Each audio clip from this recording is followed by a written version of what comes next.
নমস্কার বন্ধুরা, নতুন রেসিপিতে আপনাদের স্বাগত। আজকে আমি আবার একটা অন্যরকম রেসিপি নিয়ে এসেছি।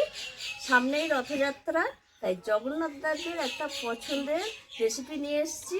আজকে আমি করে দেখাবো মগজ নাড়ু বা লাড্ডু। এটা জগন্নাথ দাস খুব পছন্দ করেন, সেই লাড্ডুটাই করে দেখাবো। তার জন্য আমি নিয়ে নিয়েছি এখানে এক বাটি এই যে সম পরিমাণ ময়দা, সম পরিমাণ বেসন। আপনারা ইচ্ছা করলে আটা দিয়েও করতে পারেন। এখানে নিয়েছি মিচড়ি, এই রেসিপিটা মিচড়ি দিতে হবে। আর এটা গোটা গোলমরিচ, গোটা এলাচ, ঘি, কিশমিশ, আর কিছু লাগবে না। প্রথমে আমি যেটা করব, উনুন ধরিয়ে কড়াইটা বসিয়ে দিয়েছি। এবার এই যে গোলমরিচ আর এলাচটা একটু ভালো করে ভেজে নেব, ভেজে তুলে রাখবো। গোলমরিচ আর এলাচ ভাজা হয়ে গেছে। এবার আমি সরাসরি এটা মিক্সিতে দিয়ে দেবো। এইবার আমি বেসন আর ময়দাটা একসঙ্গে দিয়ে লো টু মিডিয়াম আঁচে এটা ভাজতে হবে, কাঁচা গন্ধটা যাওয়া অবধি। বেশি আঁচে ভাজলে কিন্তু পুড়ে যাবে। দিয়ে দিয়েছি এক বাটি বেসন আর এক বাটি ময়দা। আপনারা ইচ্ছা করলে এটা আটা দিয়েও শুধু করতে পারেন। আর যেটা দেবো সেটা হচ্ছে ঘি।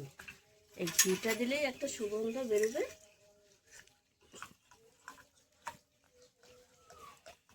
একটু বেশি করে ঘিটা দিলাম। এবার আমি এটা হালকা হাতে এরকম ভেজে নেব। এখন বন্ধুরা ভাজা হয়ে গেছে আর কালারটা অনেক চেঞ্জ হয়ে গেছে আর একটা সুন্দর গন্ধ আসছে। এবার আমি নামিয়ে নেব, থালায় ঢেলে নেব। আর এই রেসিপিটা করা খুবই সহজ, খুব তাড়াতাড়ি হয়ে যায় আর খেতেও খুব সুস্বাদু হয়।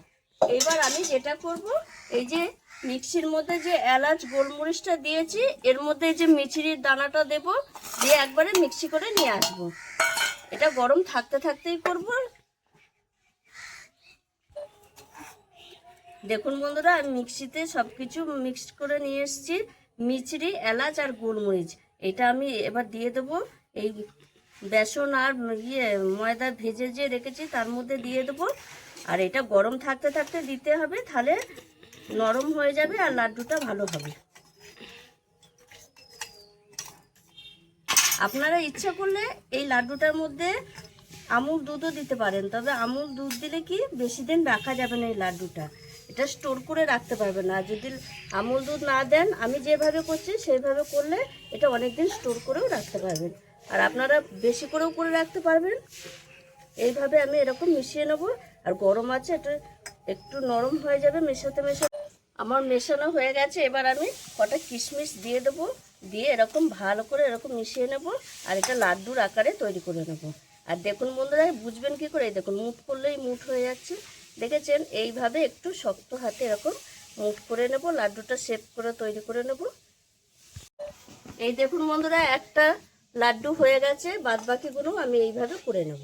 বন্ধুরা, কত সুন্দর হয়েছে এই লাড্ডুগুলো বা নাড়ু, যা ইচ্ছে আপনারা বলতে পারেন, কিন্তু অসাধারণ লাগছে। এই দেখুন, ভেঙেও যাচ্ছে না। এই দেখুন, আমি অল্প পরিমাণে করেছি। ইচ্ছে করলে এই লাড্ডুটা বেশি করে করে স্টোর করে রেখে দেবেন। আর যদি ভাবেন যে স্টোর করে রাখবো না, তাহলে কিন্তু আপনারা আমুল দুধ দিতে পারেন। আমুল দুধ দিলে বেশি দিন থাকবে না, হয়তো এক সপ্তাহ মতো থাকবে। আর যদি আমুল দুধ না দেন, আমার মতো করেন, তাহলে আপনারা অনেক দিন রাখতে পারবেন, যখন ইচ্ছে হবে তখন খেতে পারবেন। আর এই লাড্ডুটা খেতে অসাধারণ লাগে। আমি এই যে হাতে করে মেখে চটকে করেছি, আমার হাতে এত সুন্দর একটা গন্ধ আসছে, আপনারা না করে খেলে ভাবতেই পারবেন না এত সুন্দর লাগে এই লাড্ডুটা খেতে। আর আপনারা এইভাবে একবার লাড্ডুটা করবেন, করে খাবেন। আর এই রথের দিনে ছেলেপিলেদের করে দেবেন, মন খুশি হয়ে যাবে। আর আমার এই রেসিপিটি যদি আপনাদের ভালো লেগে থাকে, তাহলে লাইক করবেন, শেয়ার করবেন, সাবস্ক্রাইব করবেন। আবার দেখাবে আগ্রহ ভিডিও।